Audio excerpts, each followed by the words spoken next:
And ayan, welcome back sa my mini vlog mga ka-Saudi Pinay. At yes, isang araw na naman ang ating pagtatrabahuan for today's video.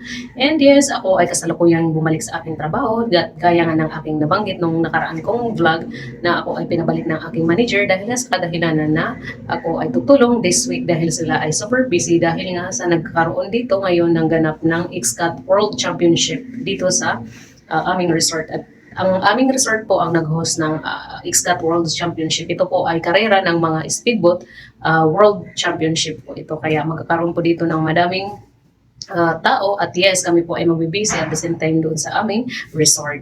Sa aming restaurant.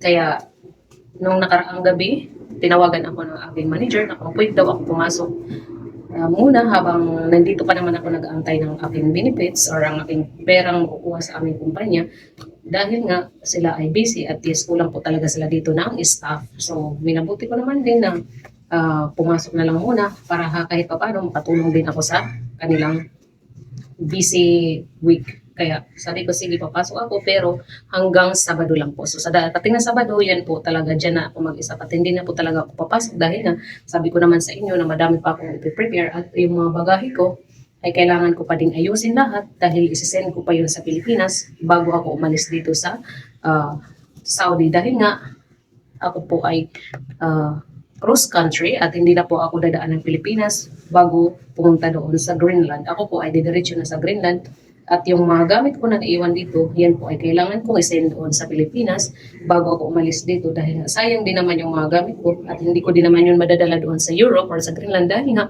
ang aking luggage ay limited lang po. Ang aking total luggage na madadala ko lang po ay 35 kg papuntang Europe. So, tamang personal na gamit lang talaga ang aking madadala.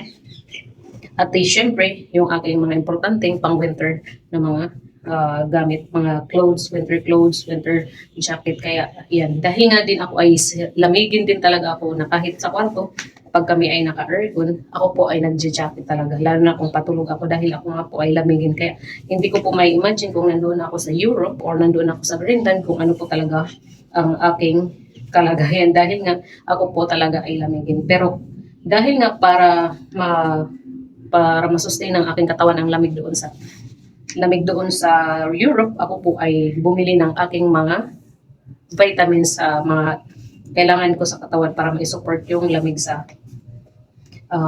Greenland or sa Europe at para hindi ako magkasakit doon. At ngayon nga ay nag-start na ako mag-inom noon para pagdating ko doon kahit paano yung katawan ko ay mayroon na akong malakas na immune system at hindi na ako magkakasakit doon. Hopefully, hindi naman talaga ako magkasakit doon. Dahil ang hirap po talaga sa atin, lalo na tayong mga Pilipino, lalo na pag mga lamigin, mabilis po tayong magkasakit doon. And yes, 10 araw na lang po tayo naman nanatili dito sa Saudi at lilipad na po tayo sa Europe, sa Greenland, yes. At syempre, may halong kaba, excited at totally mixed emotion po talaga ang aking nararamdaman. Dahil nga, tayo ay ibang bansa na naman at syempre panibagong journey na naman ang ating buhay, ang ating mapupuntahan doon, ating ma-witness doon. So kahit paano, lalaban pa rin tayo dahil nga tayo ay Pilipino at tayo ay flexible sa lahat ng trabaho kung trabaho lang din naman ang pag-uusapan.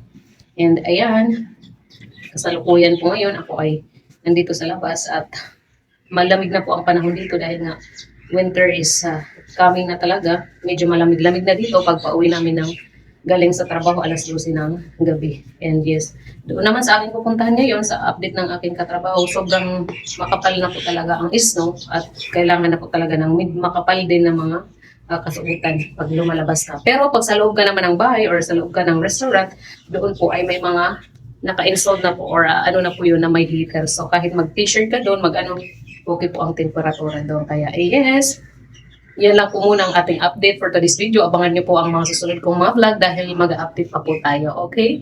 At don't forget to like, follow, and share for my FB page and don't forget to subscribe my YouTube channel. And yan, kita-kita po tayo ulit for my next vlog. Bye-bye!